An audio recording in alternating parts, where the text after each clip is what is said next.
Bismillahirrahmanirrahim. Assalamualaikum warahmatullahi wabarakatuh.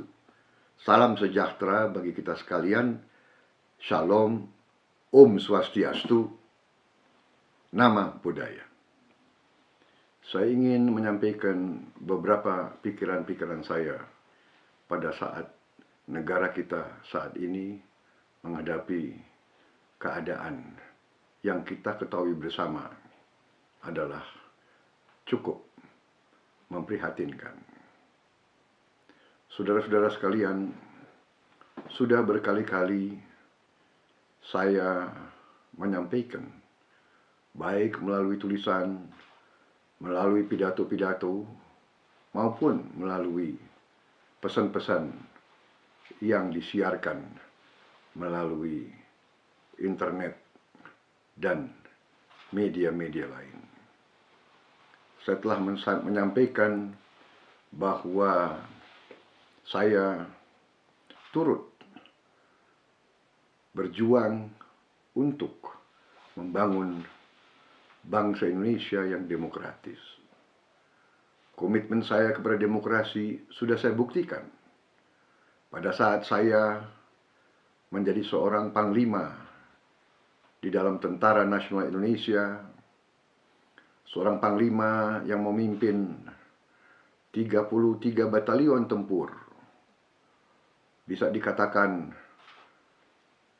sepertiga kekuatan tempur Angkatan Darat berada di bawah komando saya.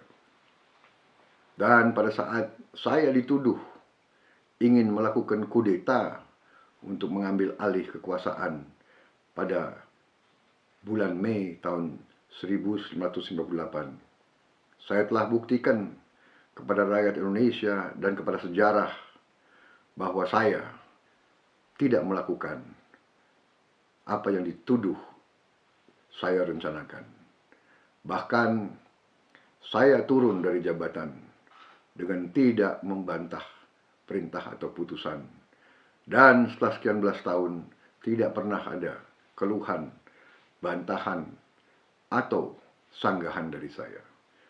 Waktu itu saya seorang prajurit. Walaupun saya pensiun, semangat keprajuritan saya masih tetap saya pegang. Semangat prajurit TNI adalah tentara rakyat. Kita lahir dari rakyat. Kita membela rakyat. Dan kita siap mati untuk rakyat Indonesia. Saya telah membuktikan selama karier hidup saya. Berkali-kali saya pertaruhkan nyawa untuk bangsa dan negara saya. Saudara-saudara boleh bertanya kepada mantan anak buah saya yang jumlahnya ribuan yang berada di mana-mana. Tanyakan kepada mereka, apakah Prabowo Subianto pernah meninggalkan tugas di daerah pertempuran. Saudara-saudara sekalian, tanyakanlah kepada mereka, apakah dalam pertempuran saya berada di depan memimpin mereka, di bawah desingan peluru, atau apakah saya berada di sebuah markas yang aman di garis belakang. Saudara-saudara sekalian, saya sebagai patriot telah bersumpah untuk membela dan membangun bangsa saya. Saudara-saudara sekalian, dalam menjalankan sumpah itu untuk membela dan membangun bangsa, saya yakin bahwa demokrasi adalah sistem pemerintahan yang terbaik. Karena itu, saya terjun ke politik sudah 10 tahun lebih. Saya mengikuti pemilihan umum sudah 3 kali. Saya membangun sebuah partai dari nol. Saya keliling dari kabupaten ke kabupaten, kecamatan ke kecamatan, desa ke desa, provinsi ke provinsi. Memang banyak yang belum saya sentuh karena sungguh besar negara kita, saudara-saudara sekalian. Saya telah menyampaikan di beberapa fora, di beberapa majelis, bahwa bangsa kita telah mengalami sebuah keadaan yang janggal, di mana kekayaan bangsa kita tidak tinggal di Republik Indonesia. Kekayaan kita mengalir terus keluar. Karena itulah saya berjuang untuk merubah sistem ini. Saya berjuang untuk mengamankan kekayaan rakyat dan kekayaan negara. Karena itu, saya berbicara dari hati saya yang paling dalam. Saudara-saudara sekalian, saya percaya bahwa demokrasi harus dilaksanakan dengan sebaik-baiknya. Karena itu, pelaksanaan pemilihan presiden yang baru kita laksanakan adalah harapan kita semua bahwa mandat yang diberikan kepada rakyat, saya ulangi, diberikan dari rakyat kepada siapapun, bahwa mandat itu harus diberikan secara benar-benar, secara adil, secara terbuka, secara bersih, secara jujur. Esensi demokrasi adalah pemilihan yang bersih dan pemilihan yang jujur. Saudara-saudara sekalian, dalam pemilihan presiden yang baru lalu, ternyata kita temukan kecurangan-kecurangan yang terlalu banyak, kecurangan-kecurangan yang terlalu masif, yang terlalu sistematis. Kita juga mengalami bahwa penyelenggara pemilu tidak adil, memihak salah satu kontestan. Protes-protes kami, himbauan-himbauan kami sebagai pasangan calon presiden dan calon wakil presiden nomor 1 tidak pernah dihiraukan. Rekomendasi-rekomendasi Bawaslu di beberapa tempat tidak pernah diindahkan. Saudara-saudara sekalian, tim hukum kami dan tim data kami telah menemukan suatu indikasi kecurangan yang cukup besar. Karena itu, dengan sangat sedih dan sangat menyesal, kami mengatakan bahwa pemilu ini sesungguhnya gagal, bahwa pemilu ini tidak sah, bahwa pemilu presiden ini adalah melanggar kaidah-kaidah demokrasi. Bahwa apabila kita merestui keputusan ini, berarti kita merestui sebuah kecurangan, kita merestui sebuah kebohongan, kita merestui sebuah ketidakbenaran. Para sahabatku, dimanapun engkau berada, saya kira saudara-saudara merasakan di mana-mana betapa telah rusak mental bangsa kita, betapa telah merusak mental para pemimpin-pemimpin kita, mental para pejabat-pejabat kita. Ini mencemaskan kita semua. Bagaimana bisa kita hidup sebagai negara merdeka kalau semua pejabat kita atau hampir semua pejabat kita tidak punya integritas, bisa disogok, bisa dibeli? Di mana tempat keadilan untuk rakyat yang tidak punya uang? Kalau orang merasa diperlakukan dengan tidak adil, seharusnya dia punya tempat untuk mengadu. Harusnya dia ke polisi, atau dia ke pengadilan, atau dia minta suatu pembelaan di lembaga-lembaga negara yang didirikan dalam republik kita. Ternyata kalau semua lembaga-lembaga tersebut buntu karena korupsi, karena hakim-hakim sudah tidak punya integritas, hakim bisa dibeli, pejabat KPU bisa dibeli, pejabat KPUD bisa dibeli. Kalau ini semua terjadi, apa masa depan bangsa kita? Di mana bangsa kita bisa bertahan? Gunakanlah akal sehat kita. Sungguh-sungguh negara kita menuju kegagalan. Saudara-saudara, saya katakan, ada kalanya dalam hidup kita harus memilih pilihan yang sulit. Apakah kita membela kebenaran atau kita merestui ketidakbenaran? Apakah kita berdiri tegak untuk membela keutuhan bangsa, kemandirian bangsa, dan nilai-nilai yang kita junjung tinggi? Atau kita menyerah kepada uang, kita menjual nilai-nilai kita, kita menjual diri kita, kita menjual kepribadian kita, kita menjual harga diri kita. Saudara-saudara, pilihan-pilihan semacam ini sangat sulit. Pada tahun 45, pemimpin-pemimpin kita dihadapkan dengan pilihan semacam ini. Apakah menyatakan kemerdekaan atau menunggu kemerdekaan diberikan oleh penjajah? Pilihan yang sulit. Pilihan itu mengandung risiko. Mereka yang menghendaki menyatakan kemerdekaan agar kemerdekaan kita bukan hadiah dari penjajah, memang mempertaruhkan nyawanya dalam risiko. Dalam 10 November tahun 45, rakyat Surabaya dan pemimpin-pemimpin di Surabaya juga dihadapkan dengan pilihan yang susah, yang sulit. Menyerah kepada ultimatum Inggris untuk angkat tangan dan menyerahkan senjata paling lambat tanggal 9 November, atau menghadapi serbuan dan serangan negara adidaya pada saat itu, yaitu Inggris.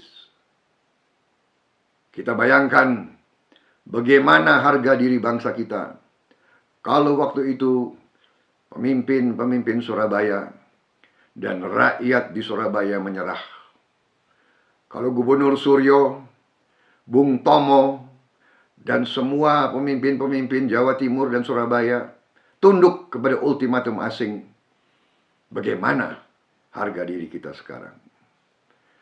Juga dalam krisis-krisis besar bangsa kita tahun 65, apakah memilih membela Pancasila atau menyerah kepada ideologi yang tidak sesuai dengan bangsa kita, yaitu komunisme?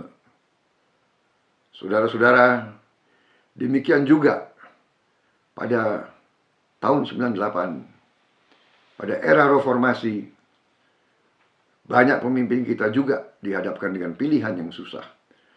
Membela sistem yang kurang demokratis atau berani membawa reformasi dan demokrasi. Reformasi dan demokrasi telah kita jalankan selama 16 tahun. Saudara-saudara sekalian, banyak lawan-lawan saya selalu hendak mendiskreditkan saya. Saya digambarkan sebagai seorang yang haus kekuasaan, yang nafsu untuk berkuasa. Dan saya digambarkan orang yang suka menggunakan kekerasan, yang kejam, dan sebagainya, dan sebagainya. Saudara-saudara, saya telah membuktikan setelah sekian belas tahun bahwa saya selalu mengutamakan jalan damai. Saya seorang mantan prajurit yang mengerti perang. Saya pernah melihat perang. Saya pernah melihat korban-korban perang.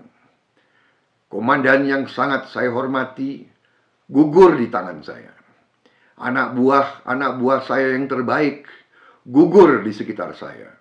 Saya yang harus ke keluarga mereka, ke ibu-ibu mereka, ke istri mereka, ke orang tua mereka untuk memberitahu putranya gugur di bawah kepemimpinan saya. Saya selalu ingin jalan damai.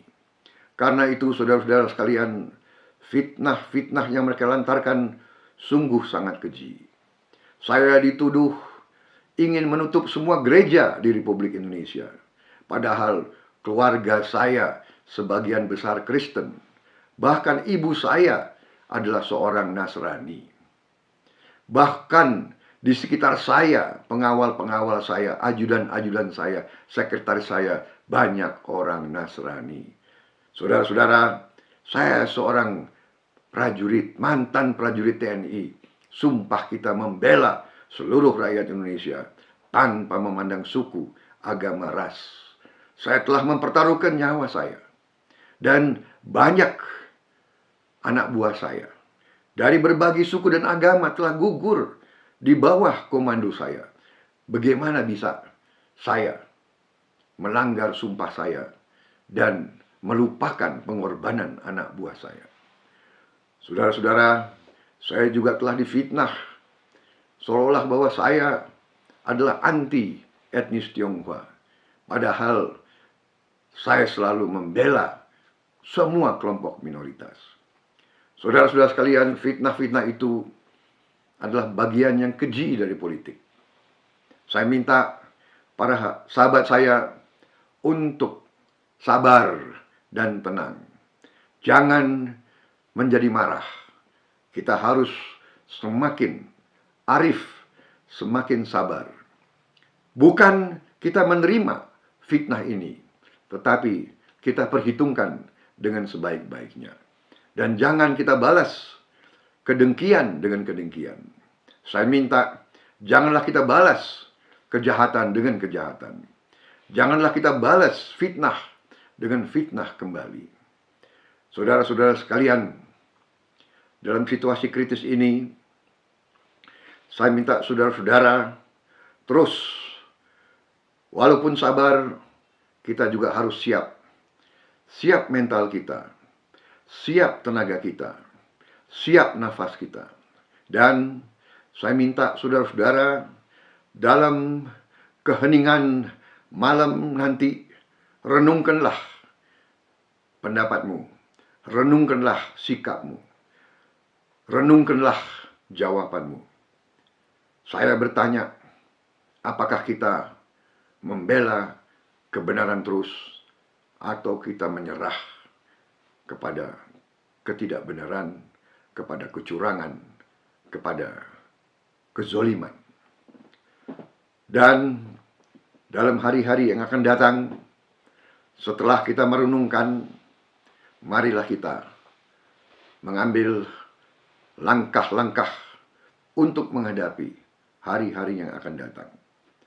Saya telah memilih berjuang di atas landasan konstitusional. Saya sangat-sangat sulit menyerah kepada keadaan yang tidak benar dan tidak adil. Saya menilai keadaan ini adalah syarat dengan campur tangan asing. Ada negara-negara tertentu yang ingin Indonesia lemah, yang ingin Indonesia hancur, yang ingin Indonesia miskin. Kita telah mendapat bukti-bukti yang cukup kuat tentang keterlibatan mereka. Tetapi tetap kita harus tenang, kita harus sabar, dan kita harus tidak melupakan kekuatan kita sendiri. Saudara-saudara sekalian, katakanlah dari hitungan yang mereka anggap benar, yang kita anggap tidak benar, puluhan juta rakyat Indonesia berada bersama kita. Puluhan juta. Bahkan sahabat-sahabatku di Facebook saya, sekarang jumlahnya sudah lebih dari 8 juta orang. Saya minta para sahabatku yang sejati, mungkin saja ada yang masuk hanya ikut-ikutan, tapi mereka yang benar-benar ingin bersama saya dalam memperjuangkan dan membela nilai-nilai kebaikan, nilai-nilai membela Indonesia, nilai-nilai membangun Indonesia yang benar, yang baik untuk anak dan cucu kita. Saya mohon saudara-saudara, marilah terus kita dalam kekompakan dan kebersamaan, dan marilah kita menilai dari hari ke hari, apapun kita lakukan harus selalu di atas landasan konstitusi kita. Dan tidak boleh menggunakan kekerasan. Kita akan melaksanakan perjuangan apapun di atas landasan satyagraha yang telah diberi contoh oleh seorang tokoh di India, Mahatma Gandhi, dan di Amerika, Martin Luther King, dan di Afrika Selatan, Nelson Mandela. Percayalah, kebenaran akan menang. Kebenaran tidak bisa dikalahkan. Yang penting kita harus berani, kita harus tegar, kita harus mau berkorban, saudara-saudara sekalian. Bung Karno dan Bung Hatta dan Bung Syahrir dan Pak Dirman dan Gubernur Suryo dan I Gusti Ngurah Rai dan semua pahlawan-pahlawan pendiri bangsa kita telah mengajarkan bahwa kalau kita tidak menyerah, kalau kita berani, kalau kita tegar, kebenaran akan unggul, kebenaran akan menang pada saatnya. Kita harus siap menghadapi kesulitan. Kita harus siap menghadapi penderitaan. Tapi pilihannya apa? Kita menyerah? Apakah kita seperti budak yang disuruh duduk-duduk, disuruh berdiri-berdiri, disuruh tunduk-tunduk, disuruh diam-diam, disuruh ambil air, atau kita bangsa yang terhormat, bangsa yang mengerti membela haknya, membela hak-hak rakyat. Saudara-saudara sekalian, kekuatan kita besar, kita kemarin dicurangi. Karena itu, marilah kita susun barisan kita kembali, susun kekuatan kita kembali, dari orang ke orang.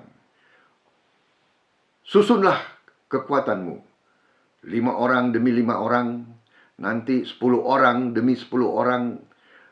Adakan diskusi, bahas di rumah masing-masing, atur pada saat nanti kita akan umumkan bagaimana perjuangan kita. Yang jelas pilihannya hanya 2, berdiri terhormat sebagai bangsa kesatria, atau tunduk selamanya sebagai bangsa kacung, bangsa budak, bangsa yang lemah, bangsa yang bisa dibeli, bangsa yang bisa disogok. Pilihannya ada di hati kita masing-masing. Saya tidak tahu dari 8 juta sahabatku berapa yang terus bersama saya.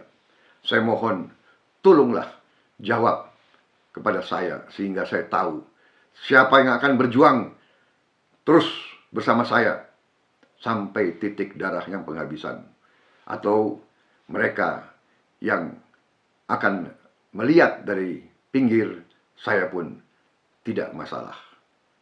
Terima kasih. Ini belum akhir dari sebuah perjuangan.